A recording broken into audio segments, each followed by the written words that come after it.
그래서 세상 사람들이 자존감을 높이기 위해서 어떻게 하느냐 봤더니 뭐 이제 이런 거예요. 자존감을 높이기 위해서는 자기 자신에게 집중하라고 얘기를 합니다. 자기 자신에게 집중하고 다른 사람의 시선을 신경 쓰지 말라고 하는 거예요. 타인의 시선을 배제시키고 자기에게 집중해서 뭐라고 얘기하냐면 자기를 그냥 있는 그대로 무조건 사랑하라고. 너가 하고 싶은 일을 하라고. 남들이 하기 원하는 일 말고 너가 하고 싶은 일을 하라고. 항상 긍정적으로 생각하라고. 뭐 이제 이런 내용들을 많이 권해주고 있는 겁니다. 자, 그런데 세상에서 말하는 그런 자존감은요, 이게 올바른 자존감이라고 할 수 없습니다. 그거는 변형된 자존심에 불과한 거예요. 자, 그것은 타인의 시선을 배제하는 데는 도움이 될지 모르지만 정말 하나님과의 관계로 말미암아 세워진 자존감이 아니라 자기가 자기를 그렇게 세워가는 그런 자존감이기 때문에 마치 자기 체면에 불과한 겁니다. 그것마저 무너지면 다 또 무너지는 거예요. 그리고 타인의 시선을 자꾸 배제하고 내가 하고 싶은 거를 하라고 이렇게 권하다 보니까 이기주의로 전락할 수가 있습니다. 그래서 어떤 사람들은 이제 자존감에 대해서 오해하는 것이 그런 거예요. 자존감이 높은 사람은 그냥 자기만 아는 이기적인 사람 아니냐고. 예, 그거는 요즘 세상이 말하는 자존감이 그렇게 만들기 때문에 그렇습니다. 그거는 변형된 자존심이고 진정한 자존감이라고 할 수 없습니다. 어떤 사람은요, 자기의 자존감을 세우기 위해서 다른 사람에게 기대는 경우가 있어요. 내 스스로는 내가 존귀하다는 거 스스로 잘 못 느끼기 때문에 어떤 부모님이라든가 내 남편이나 아내 아니면 자녀에게 기대서 자기의 자존감이 이렇게 세워지는 경우도 있습니다. 그래서 이제 자식은 부모님의 면류관이긴 하잖아요. 그런데 그 위에다가 자기 자존감을 또 세우기도 하는 거예요. 그런데 그런 어떤 사람에게 기대어져 세워진 자존감은요, 그 사람이 무너지거나 관계가 틀어지면요, 자기도 같이 동시에 무너지게 돼 있는 거예요. 내가 정말 자녀를 면류관처럼 생각하고 자녀 위에 자존감을 딱 세워놨는데 그 자녀가 나를 무시하고 함부로 대한다면 그럼 완전히 다 무너지는 게 되는 거잖아요. 그래서 사람에게 세워져 있는 의지에서 세워진 자존감도 온전한 자존감이라 할 수 없습니다. 그리스도인의 올바른 자존감은요, 하나님과의 관계 속에 세워져야 되는 거예요. 여기에 다른 사람도 개입되는 게 아니고 내가 스스로 자기 체면을 거는 것도 아니고 진짜 내 영이 하나님과의 올바른 관계를 맺음으로써 하나님 앞에 내가 얼마나 존귀하다는 그것을 진정으로 알아가는 겁니다. 하나님의 시선으로 나를 바라보는 거예요. 다른 사람의 시선으로 나를 보는 것도 아니고 내 시선으로 나를 보는 것도 아니고 오직 바울이 얘기했던 것처럼 하나님의 시선만으로 나 자신을 바라보는 겁니다. 자, 그때 무슨 일이 벌어지냐면 하나님의 시선으로 나 자신을 바라보면요, 우리가 처음에 느끼는 감정은 비참함입니다. 왜냐하면 하나님은 거룩한 창조자시고 그분 앞에 섰을 때 나는 완전한 타락한 죄인일 뿐이라는 걸 알게 되는 거예요. 하나님 앞에 나는 먼지보다 못한 존재라는 걸 알게 됩니다. 하나님의 그 광대하심을 생각할 때 이 끝을 알 수 없는 우주 가운데 먼지처럼 떠오르는 이 지구 안에서 그 먼지 위에 붙어 사는 바이러스처럼 우주라는 공간에서 봤을 때 나는 아무것도 아니잖아요. 점도 찍히지 않을 정도로 아무것도 아닌 존재. 내가 죽어도 이 세상과 우주는 아무런 타격도 받지 않습니다. 심지어 나는 온갖 죄를 지은 하나님 앞에 진노의 심판을 받을 수밖에 없는 죄인이라는 걸 알게 되는 거예요. 그래서 하나님의 시선으로 나를 바라볼 때 먼저는 내 모든 가면과 포장은 다 벗겨진 채로 하나님 앞에 벌거벗어진 상태로 내 현재 모습을 진정으로 알게 됩니다. 우리가 구원받을 때 정말 내가 얼마나 죄인이라는 거, 내가 지옥 갈 수밖에 없는 죄인이라는 걸 철저하게 깨닫게 됐잖아요.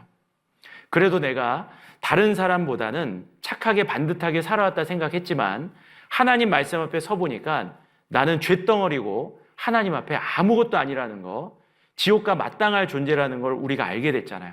내 실체를 알게 된 겁니다. 포장지가 다 벗겨진 거예요. 포장지가 쌓여진 상태에서 자존감 세우면 포장지 벗겨질 때 더 비참해질 뿐입니다.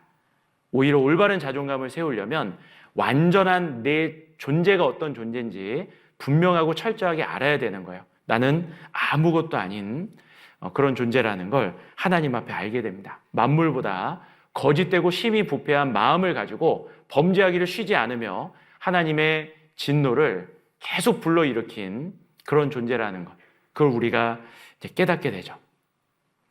근데 하나님의 시선으로 하나님의 공의 앞에 그 모습만을 생각하면 우리는 이제 자존감은 완전히 바닥이 되는 겁니다.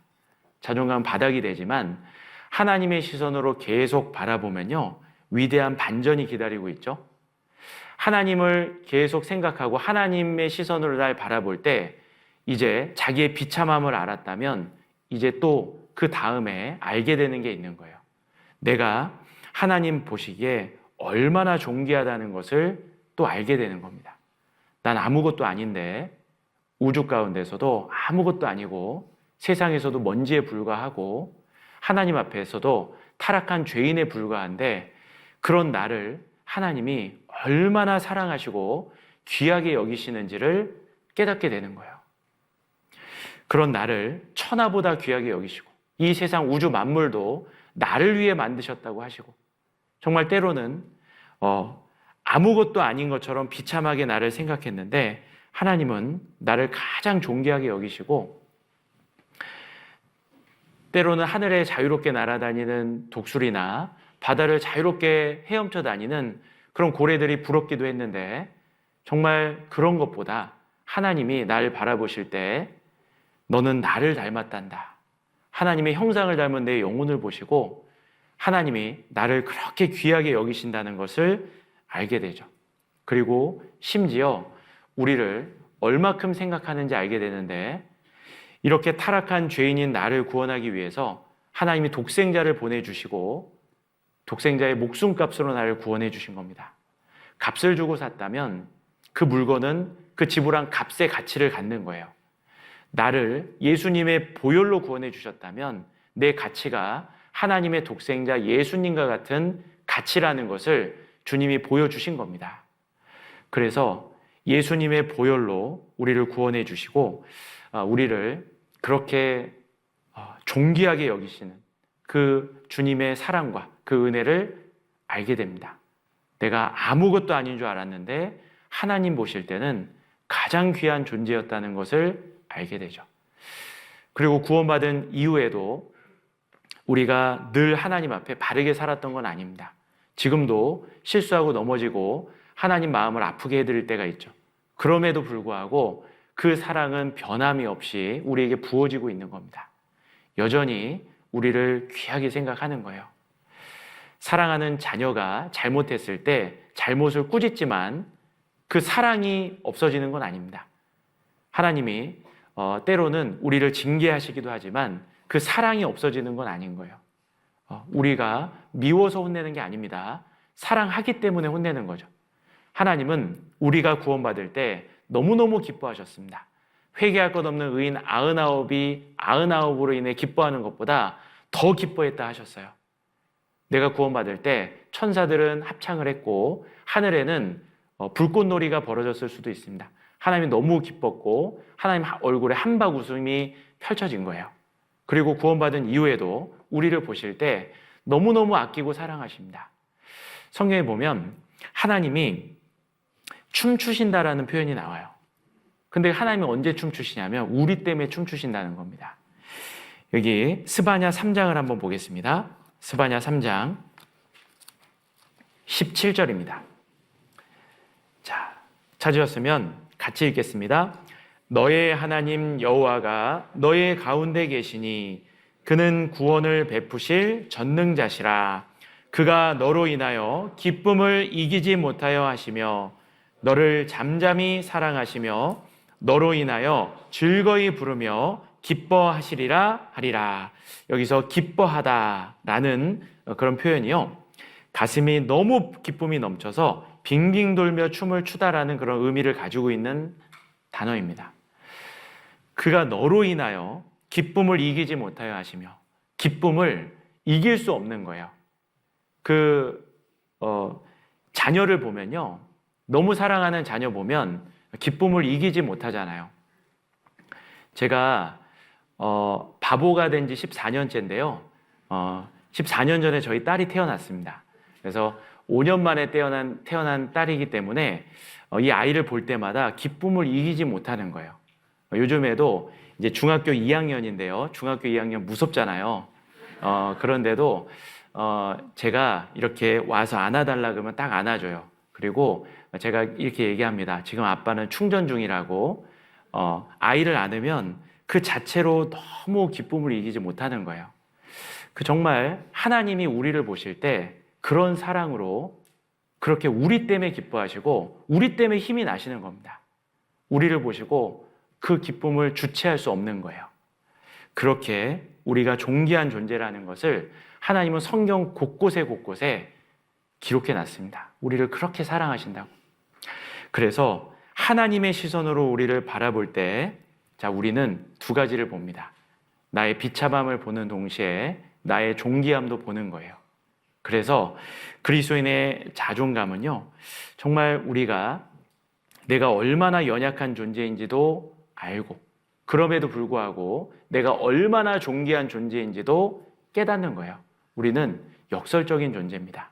그래서 세상에서는 내 연약함이 드러나고 부족함이 드러나고 그리고 사람들에게 오해를 받고 핍박을 받고 환난을 받게 됩니다. 그래도 괜찮아요. 하나님 보시기에 너무 존귀하고 모든 것을 가진 자이기 때문에 그렇습니다. 그리스도인은 역설적인 존재예요. 고린도 후서 6장입니다. 고린도 후서 6장 8절입니다. 고린도서 6장 8절 말씀, 제가 읽겠습니다.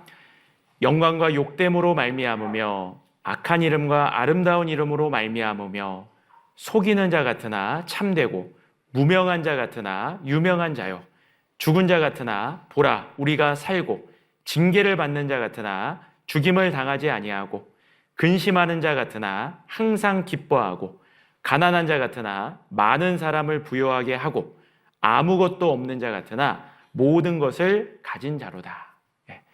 세상에서는 우리가 정말 속이는 자 같고 무명한 자 같고 죽은 자 같고 징계를 받는 자 같고 근심하는 자 같고 가난한 자 같고 아무것도 없는 자 같습니다.